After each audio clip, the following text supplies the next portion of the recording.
Honestly, where do I even begin, man? I recently made a return back to normal DBD, not counting customs I've done with survivor slash killer player subscribers over on Discord. Feel free to join if you want to hop in every now and again. But I recently started playing Dead by Daylight, just the normal 1v4 again. And dude, I don't know what happened. Somehow I noticed almost immediately in both my killer matches and my I think two or three survivor matches that something wasn't right. I noticed in my killer matches I felt like I was absolutely steamrolling every single game I was put in. So much so I started playing different killers every single match just to see if I could manage to get a 4K with some of my worst killers in terms of, skill level. Think Huntress. In fact, I managed to get a 4K as Huntress using her Eerie Hatchet add-on, and I don't play Huntress. So I swapped over to the Survivor role, and I noticed almost immediately I haven't lost a single game today as killer. And what really intrigued me, you'll see here in the footage on screen, the Nemesis that I went up against use a common add-on. Now, why is that significant? Because it typically means the killer you're going against is either brand new or new to playing that killer, right? When we spawned in, I was immediately thinking to myself, okay, if this is a brand new killer, I haven't lost a singular game today, and I've been having a lot of fun. So if this is a brand new killer, I am going to intentionally let them sacrifice me because I want this killer to have fun too. And this is the central idea of the video that we're going to be talking about today. Survivors cannot comprehend. I'm sure some killers can, but survivor only players or survivor majority players cannot comprehend the idea of willingly letting yourself lose to make the other side have fun, to actually allow the other side to enjoy the game. Because at the end of the day, this is a video game, Dead by Daylight. And so many people seem to forget that. That is one of the biggest issues with this game that I've noticed, especially in the past 2 years. I had two games on stream. One was polar opposite from the other.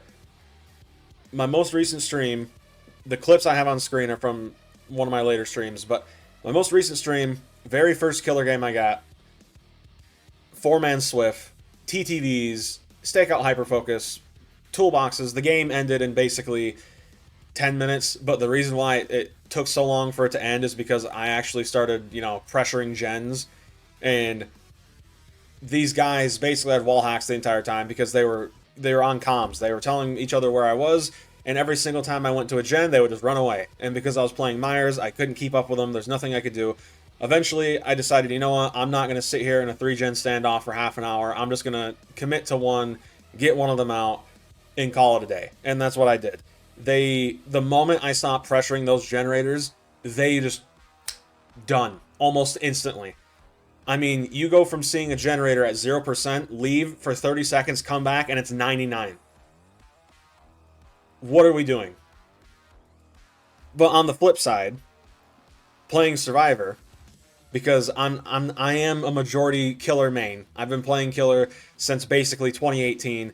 I've been playing my boy Myers for hundreds of hours. If you look on Steam, it says I only have about 350 hours or so. I would say I'm probably close to around 1,300 hours with at least 1,000 hours played on console. At least the very minimum. But back to the Survivor match, as the one you're seeing on screen. I'm playing Nicolas Cage with some randos, solo queue, right? And I prefaced right off the bat that because I have won so many matches today, and I feel like we're going against a baby killer, I am not going to throw the game for my team, but I will throw it for myself. So we're playing the game normally. We managed to get a singular gen done before this Nemesis could even get a single down and hook. That's a bit of a problem in of itself. Anyway, we get 2 gens done, and he only has 2 hooks. This is not looking good for him. So at one point, I basically say, okay, I'm not going to do gens, but I'm not also just going to sit around and do nothing. I basically swapped my roles. I went from a like mechanic role, a gen jockey role, to a altruistic role, you know, going around healing my teammates, trying to provide use, but also trying to make sure the killer can still have some fun, right? Because in the video you're seeing, we were on one gen for a couple minutes. I mean, if I really wanted to, I could have went and plopped my butt on that gen, and I could have gotten us out 5 minutes earlier. That's just the reality. And for all of you retard Survivor mains who are going to be like, oh, you don't know how to play Survivor. I mean, you look at you, you can't even loot. It's intentional. Use your brain for a moment and think about what I'm saying. I just told you I'm throwing intentionally for myself. I'm not trying to get 360 pallet stuns. I'm not trying to get flashlight saves. I'm trying to make sure that everyone can have fun. A big reason why I was doing this is because I knew this matchmaking was not fair. I knew it wasn't. From the moment I saw that common offering from the killer, I knew it was not fair. And I was right. Now, I did some digging, and it turns out this particular killer player has around 500 hours in the game, so they're not new, but in terms of skill level, I mean this in the nicest way possible. I'm not being a douchebag here, it's just the truth. The truth is, they did not belong in my lobbies, right? Like or maybe vice versa. I did not belong in their lobbies. I was very clearly way above their skill level, and at the end game, the Ash Williams even said, bro, what are you doing? You completely juiced them and then you gave up. These survivors, they do not understand the idea of just having fun. And that is where so many of these problems stem from. Now, sure, the behavior implementing extremely brain-dead, overpowered perks like Stakeout Hyperfocus, that is a problem. Swifts and cultivating a toxic player's playstyle, that is, of course, a huge problem too. But where it all stems from is perceiving escaping and winning as having fun. Dead by Daylight was never, ever, ever meant to be a competitive game. It just wasn't. It was never meant to be a super sweaty, toxic, you know, basically a PvP shooter. That's not what this game was meant to be. If you want to play a competitive game like that, go play Apex Legends. Go play Escape from Tarkov. Go play something else, right? From the very foundations of this game, it was meant to be for people who love horror, for people who love slashers, for people who want to share this interest with each other and have fun. But it wasn't until around the last 5 years or so, from what I've seen, that this game began to shift for more of a mainstream audience, more of a competitive audience. And it began with survivors, dude. Behavior, they are promoting this. They keep releasing the new fast track in the PTB irritates the hell out of me because it is such a blatant, brain dead, retarded perk. I need to calm down, dude. I'm on the verge of freaking the hell out. This is ridiculous.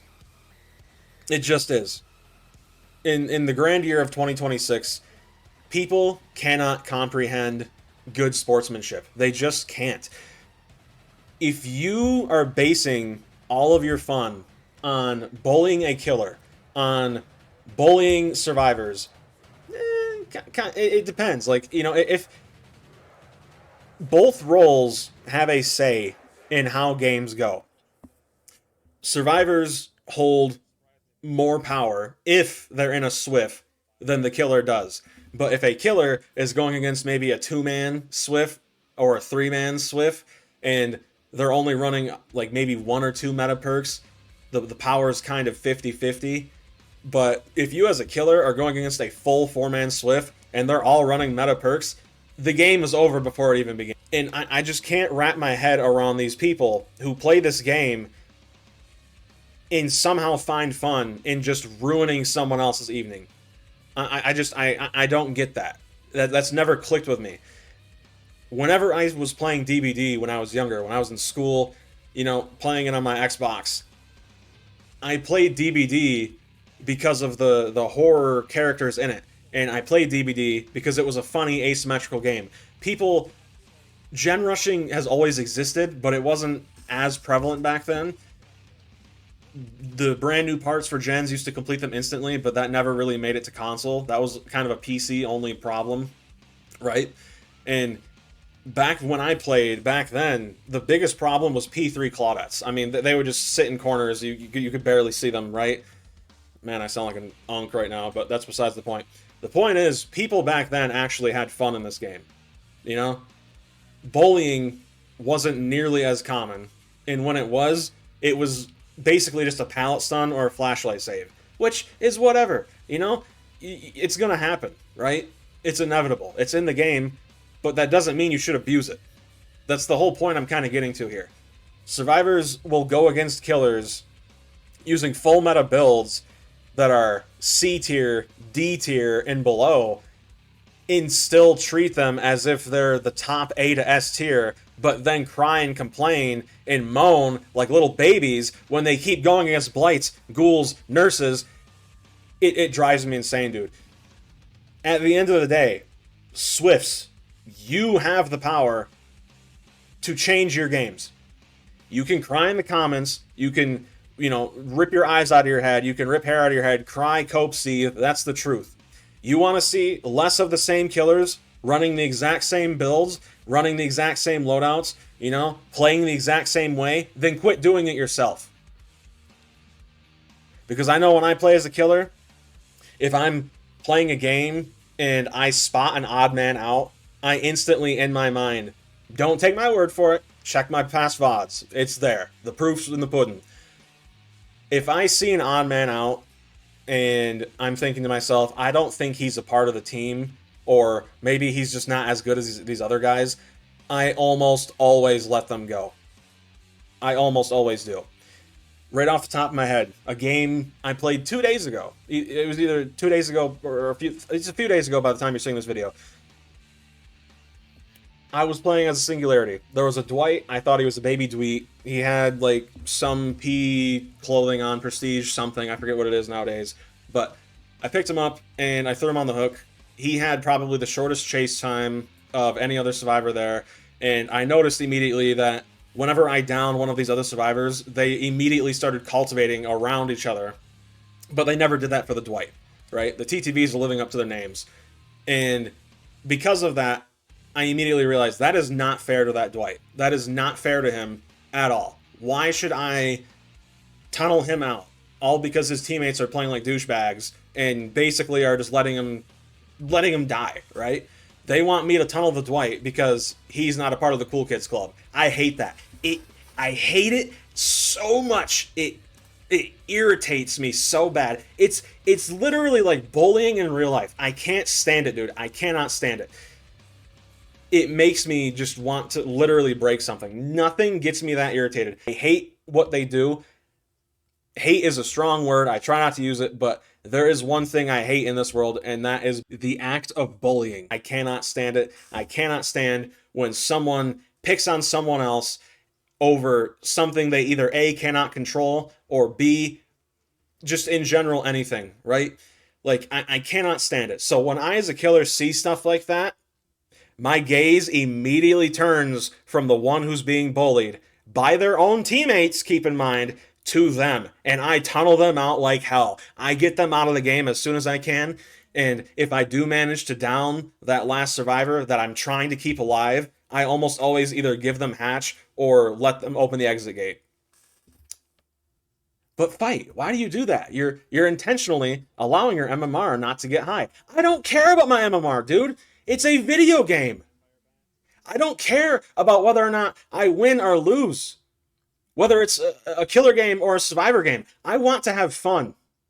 All right? That is what is missing from this game. I do not care about what the new stupid meta is. I do not care about whether or not you want to bully. I want all of us to have fun. So, how do we have fun? Quit bullying. Quit running the same copy-paste meta and actually try and do something different. Is this a shot in the dark for meta Swifts who probably aren't going to listen? Absolutely. But guess what? It's still the truth. If you want to play this game and have fun, quit trying to win every single game you're playing. Because if that is what you see as fun, you are going to have a hellacious time playing this game, or any other game for that matter. Quit taking video games so seriously to the point where you're willing to destroy someone else's mood or evening to further your own enjoyment. That is disgusting. It really is. But yeah, all that being said, I hope you all liked the video. Feel free to drop a like and subscribe. I stream Wednesdays, Thursdays, Saturdays. Feel free to check me out. If not, whatever, I'm not your dad. Just glad I got that off my chest. Let me know what you guys think down below. But yeah, other than that, God bless. Peace.